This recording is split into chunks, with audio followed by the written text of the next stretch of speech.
Hello everyone, and today I have a recent chess game to show you from 2024.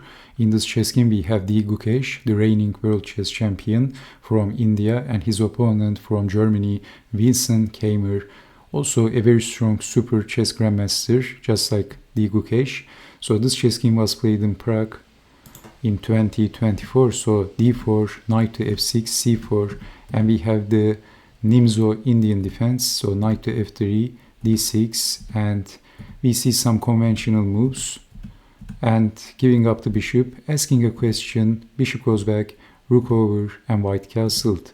Bishop to d7, e3, e5, queen to c2, so Gukesh wants to place his bishop on d3, a6, bishop to d3, g5, d takes on e5, attacking the knight and not capturing with the d-pawn, as it is going to open the e-file and the rook is aiming the queen.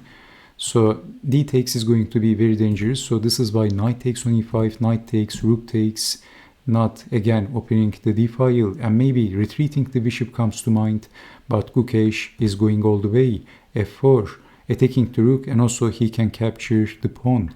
So rook to c5, not just keeping an eye to the queen, he can also push the pawn, and the pawn is going to be pinned, intensifying the pressure against the queen, but at the same time defending against pawn takes.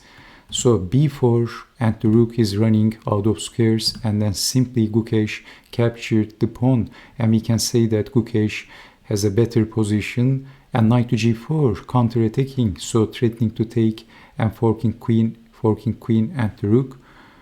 Of course, if h takes on g5, then bishop takes and white is much better, and this is a very dangerous pin.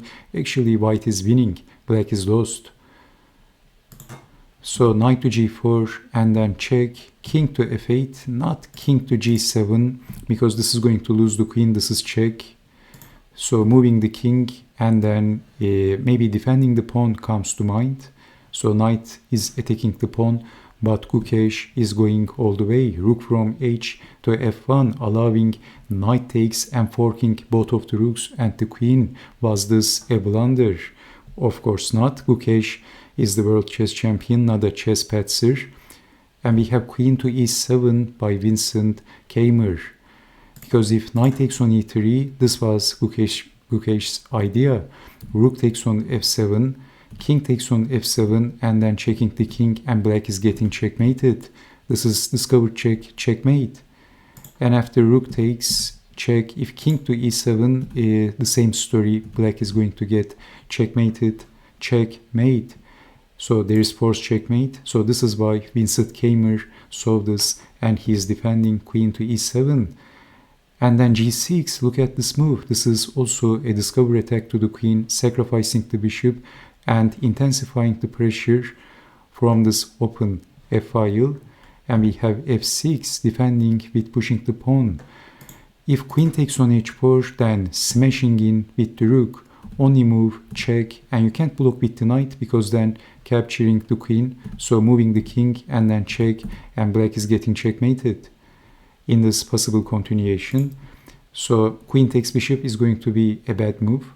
So this is why pushing the pawn and defending. And now what?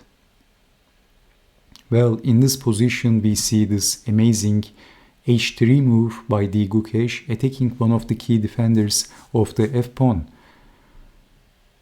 So d5, counter-attacking with the rook, so threatening to capture the pawn and winning the queen. But then capturing the knight, an amazing move, so we can say that this was some sort of queen sacrifice for the attack.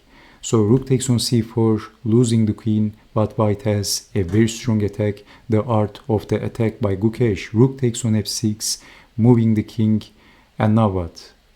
Again, it looks like white is losing the queen. Can you see the next move of Gukesh? Pushing the pawn, of course, and this was a very strong move.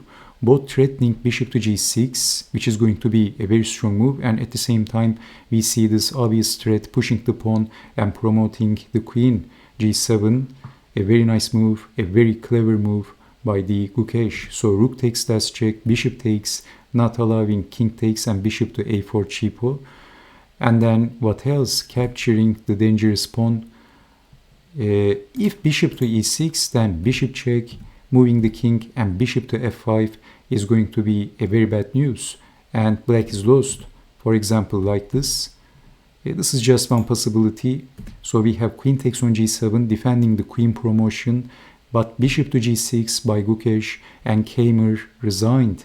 Because of this possible continuation, if moving the king to the left, then rook up, discovered check, double check, check, mate. And if king to e7, can you see the move?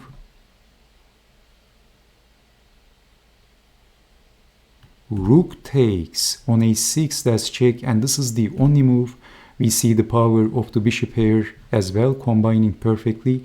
And then rook takes rook, that's check, one of the only defense. Rook takes bishop, check, mate.